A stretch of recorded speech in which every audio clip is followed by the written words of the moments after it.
All right, what's going on, everybody? Happy Memorial Day and Memorial Day weekend. Hopefully, everyone's having fun, spending some time with friends and family. That's what we've been doing over here. Hence, no video for the truck series or the Xfinity series, and getting this video out a little bit later than normal for the Cup series. So, thank you for hanging in there with us. So, as always, how can you help us here? Liking, commenting, sharing our content allows us to reach more people. If you're new here or if you watch these videos and haven't already, hitting that subscribe button means a lot to us. If you want access to this spreadsheet or, ask us questions, updates as the slate gets closer, you can follow us over on X. It's at FastCarsFM. Then finally, if you like what we do here, you're having a good weekend, maybe get a takedown or something, you just want to say thanks. There's a couple of different links there to, send tips to just say thank you.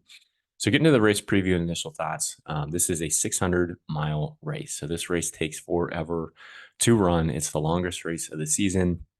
It's going to be a long night. There's 4 stages compared to the normal 3 that we typically see. It's a 400 lap race on a 1.5 intermediate, track. So it is a, endurance race for sure.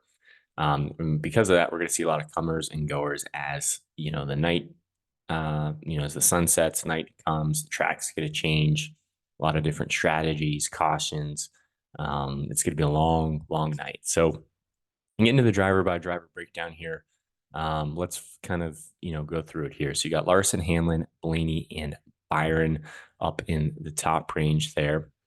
For me, Larson's probably going to be my favorite play. He's the most expensive. He's going to get a lot of attention today because he's running the Indy 500, which should, depending on when this video gets uploaded, should be getting ready to kick off. So as soon as I'm done with this, I'm going to, sit down, put my feet up, watch that race, build some lines for tonight, and just really enjoy the racing. Today is one of the best racing days of the year with Monaco, the Indy 500, and the Coke 600. So I always look forward to today. But as far as Larson goes, he was the fastest in the 5 lap and the 10 lap average in practice. He did win at Las Vegas and Kansas earlier this year, which are other 1.5s. Just a lot to like there. It gives you some place differential upside. So a lot of my lines are going to start with Larson today. If you're not playing Larson, or maybe you want to pair Larson with another, top play type of option, I think Denny Hamlin is right there. And he starts right next to Larson. They both offer basically identical, the same amount of place differential upside. But between the two, I'm going to lean on Larson based off of the 2024 intermediate data and looking at practice time. So it doesn't mean Hamlin is bad by any means. I just think he's just a tick behind where Larson is. But I think because of that, I think his ownership's going to come in less than Larson's as well. Now, Blaney was someone that showed good speed at Darlington, which is encouraging to see, the most recent 1.5 intermediate track that we were at.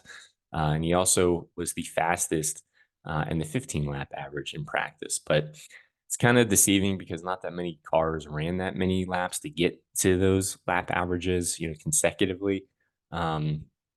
So Blaney's expensive. He gives you some place differential upside. I just would prefer Larson or Hamlin based off of the Dominator upside that they offer. I think Blaney might run well. I just don't know if he has that lap leading upside that Larson and Hamlin both have. Now, William Byron is another driver I like. He's just going to be difficult to get to. He's expensive, and when you're comparing, him against Ty Gibbs, who is $2,000 cheaper, more or less than William Byron, it's just going to be tough to justify playing Byron. Now, Byron didn't run a lot of laps in practice, which is a little concerning. So it's a little tough to tell what type of car he has. However, if he's able to get out front, lead laps early in this race, he has a really good chance to just score extremely well. And this team's pretty good on pit road. So if he's able to, get the track position, maintain that track position, his pit crew should help him maintain that as well. It's just going to be tough to get to with his price tag. I prefer Gibbs just because he's a lot cheaper, and Gibbs was also pretty, good in practice. Now, Reddick starts 8th. He was okay in practice. Really, the biggest concern is he's going to have to go to the rear to start the race, and he also has a pass-through penalty. Now, it's a long race. It should be fine when it all plays out, but he's just going to be starting in a hole to dig himself out of, starting with negative place differential points. So it's just, there's not really a lot of upside there, because of that. Now, Truex and Elliott, I think, are very similar plays. I prefer Truex over Elliott just because Truex usually tends to run pretty well on the Coke 600, especially as the nighttime portion of this race hits. That's when Truex and his team really come to life. So, um, both of them are more tournament options. I would just prefer Truex. Now, Elliott was the fastest on, I think, the 20 lap average, but again, not that many cars ran that many laps. So, more of a tournament option. If you're building multiple lines, I don't hate getting the Truex. I don't hate getting the Elliott. There's some good ways to kind of differentiate your line. Christopher Bell is another driver I'm just really not getting to a ton today when I'm building lines, more of a GPP option. He does start third. He was okay in practice, but starting third for whatever reason, if Ty Gibbs has an issue or if William Byron has an issue, Bell is right there and can take advantage and be that early lap leader in stage one. So I don't think he's going to get a lot of ownership today. Again, if you're just building one line, I probably wouldn't go there. But if you're building, multiple lines and trying to find ways to get different, sprinkle in a little bit of Bell. I really like the 8K range. I'm really high on pretty much all these drivers, except for Ross Chastain. So I really like Logano, really like Keselowski, I really like Buescher, I really like Gibbs, and I really like Kyle Busch. So we'll talk about the first three because I think you can kind of pair them together. You got the RFK duo cars of Buescher and Keselowski. Now, Buescher did wreck. He's going to a backup car. However, his primary car was extremely fast, which is a little bit, it kind of stinks that he's not able to continue to use that primary car. But regardless, even in a backup car, starting 39th, we know how good these cars are, and he should be able to move forward. Same with Keselowski. Didn't really show as good of practice times as Buescher, but starting 30th, he should be able to move forward and give you some positive place differential points. Now, Logano is probably my least favorite of these three, but I think he will carry the lowest amount of ownership of the three as well. Wasn't really great in practice, but it is a long race. Starting 28th, he should be able to move forward. So I prefer Buescher and Brad of the three, but I like Logano as well too. So I'm going to try to get a lot of those, different place differential combinations in my line to try to pair them with some of those 10K plays. And then Ty Gibbs, Gibbs is going to be the early lap leader favorite. He's a quote unquote cheap dominator option, for only $8,300. A guy that starts on the pole, the JGR car, pretty good times in practice, was able to back it up in qualifying. So feel pretty confident that Ty Gibbs can lead you laps. And I really like the builds you can get with playing Ty Gibbs as your early lap leader compared to if you play William Byron as your early lap leader. It just allows you to get more of a balanced type of line, with going there. Now, Ross Chastain is pretty much the only driver in the 8K range I'm just really not getting to. He has this strange pattern recently where he's running well during the race, but at the end he just falls off for whatever reason. He just isn't getting the finishes. So the intermediate tracks are usually where he runs well. It's just I'm gonna have a hard time justifying playing Chastain over any of the other 8K options just based off of upside alone.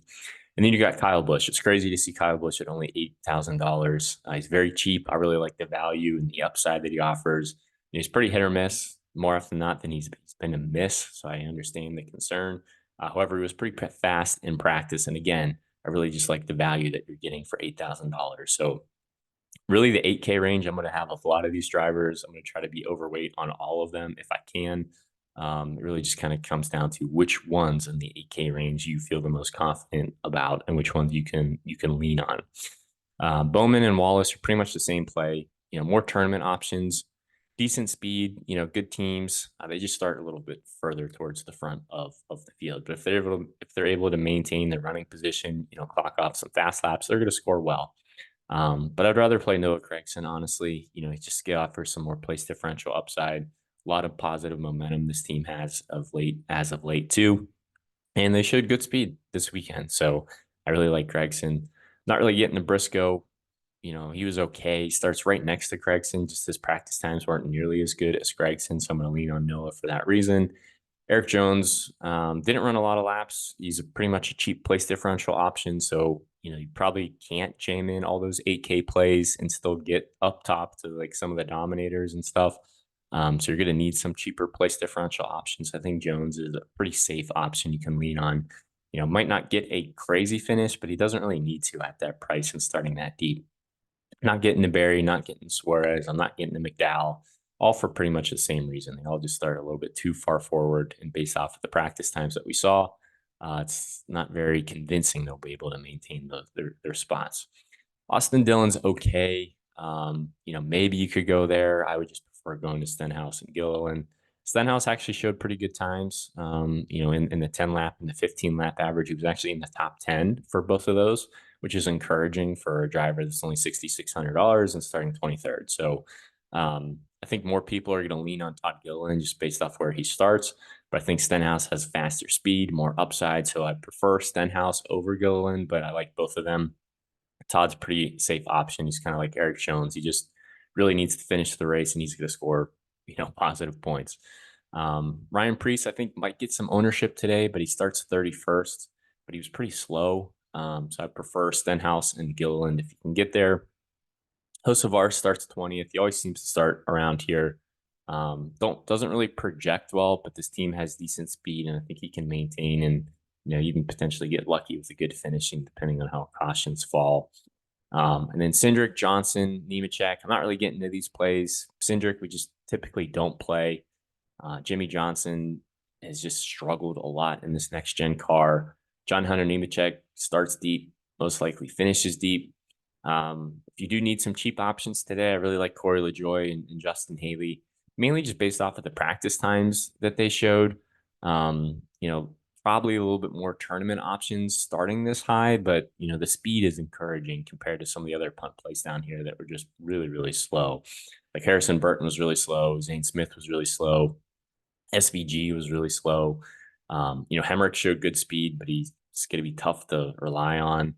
Casbrella, I think, would be the cheapest on the slate I'd go today. He was 25th, quickest in the single lap, which is encouraging. He really just needs to stay on track and, hopefully finish the race, and allows you to kind of build some other, get some of those stud plays into your line. And then I'm not getting to Dylan, Yaley, and Cloud. So really just comes down to lineup construction.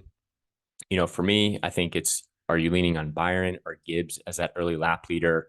And then after that, are you leaning on Larson and Hamlin?